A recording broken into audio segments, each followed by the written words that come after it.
iOS 4.2, or should I say 4.2.1, is out for your AirTunes and AirPrint pleasure. Yeah, you guessed it, it's already been jailbroken, and a probable data counter bug on the iPhone 4 left a Norwegian user with a $750 phone bill.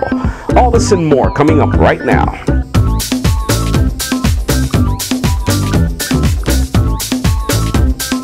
Hello everybody, I'm Jaime Rivera and welcome to the Pocketnow iReview, the show where we go through all this week's cool and the not so cool inside the world of Apple's iOS devices. As always, let's start off with the cool.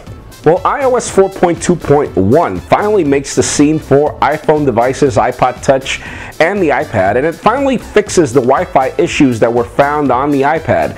Really don't understand what happened to iOS 4.2, but it's being released as 4.2.1. Out of the cool things we get is obviously the AirTunes and AirPlay features that we were talking about in the past, but one of the interesting things that we talked about last week is that even though we're not going to get the full Mobile Me suite on the iPhone 4 or on, iOS devices, what we are going to get is the Find My iPhone service for the iPhone 4.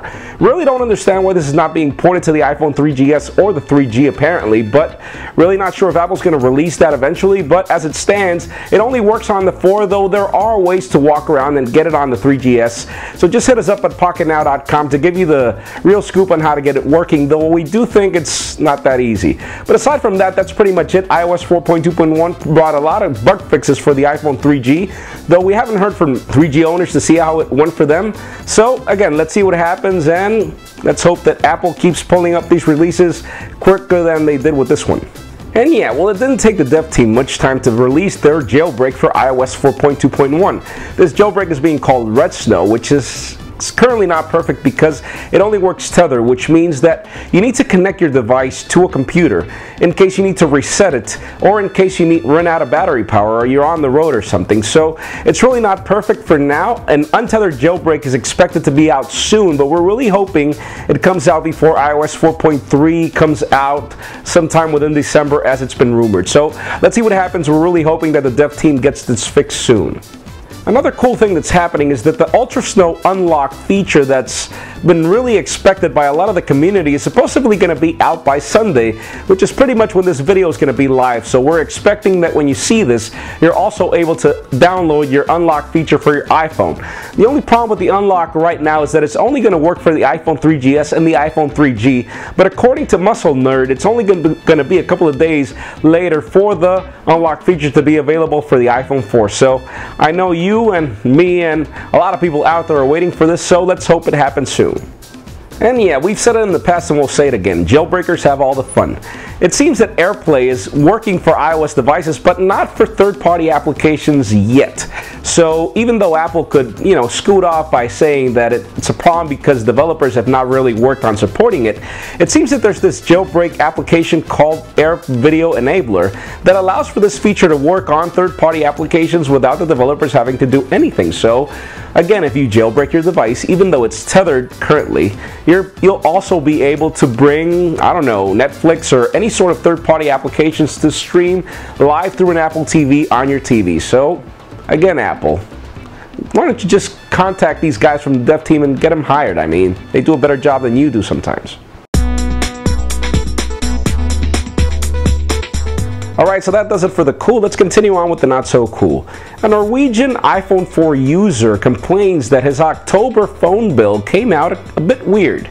It seems that the guy was actually using the iPhone 4's built-in data counter to calculate how much his data usage was because he didn't have an unlimited data plan.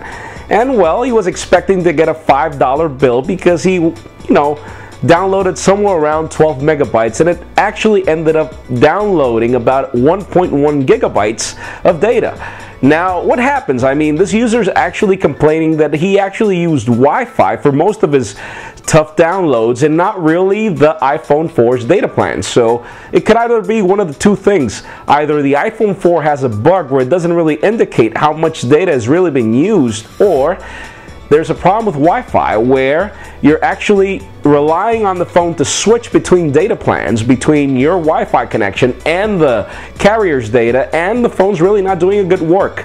That's the only report we have yet. It's not really confirmed, but just watch your phone bill. If you don't have an unlimited data plan, beware. You never know what could happen. My advice to you is, if there's a way for you to keep up to what you've been using online, do so. You never know.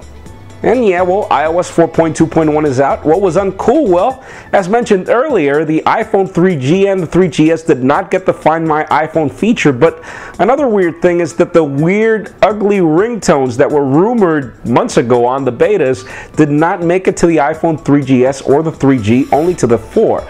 I'd actually say, well, thank you very much for no more torture on these devices, but why didn't these devices get it in the first place? I mean, fragmentation's really getting weird with Apple lately.